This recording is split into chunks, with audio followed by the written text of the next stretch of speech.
There's a line to a quarry at the end of Thomas's branch. It goes for some distance along the road. Thomas is always very careful to whistle here in case anyone was coming.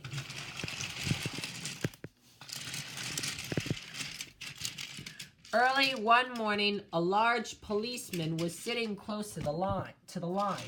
Thomas liked policemen. He had been a great friend of the officer who had just retired. Beep, beep, he whistled, "Good morning." Thomas expected that the new officer would be friendly too, but he was sorry to see that he didn't look friendly at all. He was red in the face and very cross. "Disgraceful," he stuttered. "I didn't sleep a wink last night. It was so quiet, and now I have engines come whistling suddenly behind me." "I'm sorry, sir," said Thomas. "I only said good morning." The policeman pointed to Thomas. "Where's your cow catcher?" he added. But I don't catch cows, sir." "Don't be funny," snapped the policeman. He looked at Thomas's wheels. No side plates either, and he wrote in his notebook, "Engines going on public roads must have their wheels covered and a cow catcher in front to protect people and animals from being dragged under the wheels if they stray onto the line. You haven't, so you're dangerous." "Rubbish," said Thomas's driver. "We've been along here hundreds of times and never had an accident." "That makes it worse," the policeman answered. Thomas puffed sadly away.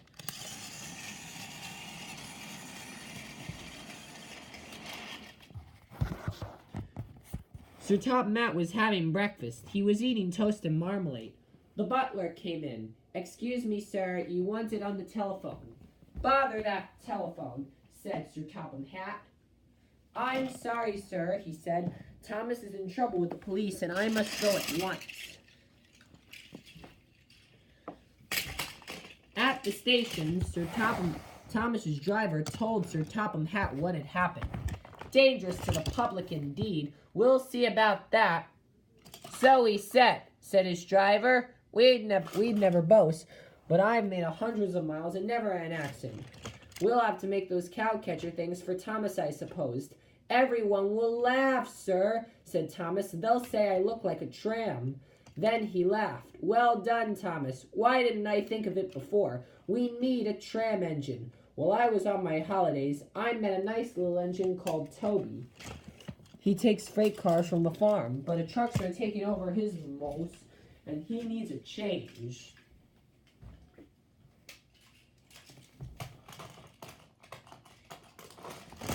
Toby's a tram engine. He has 6 for the buses and things. But Henrietta is empty.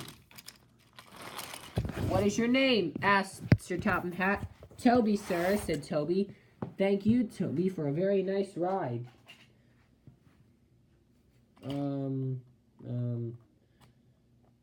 You don't mind, do you, sir? Your coach, well done, Toby. I see you brought your coach, Henrietta. You don't mind, do you, sir? Asked Toby. The station master wanted to use her as a hen house, and that would never do. No, indeed, sighed Sir Topham Hatt. We couldn't allow that. Toby takes freight cars from the farm, but the trucks are taking over his milk, and he needs a change.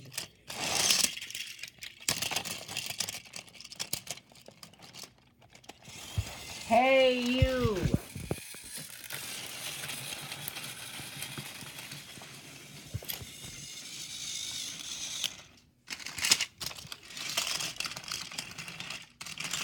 At first, Thomas was jealous, but he was so pleased to be Toby rang his bell, they have been firm friends ever since.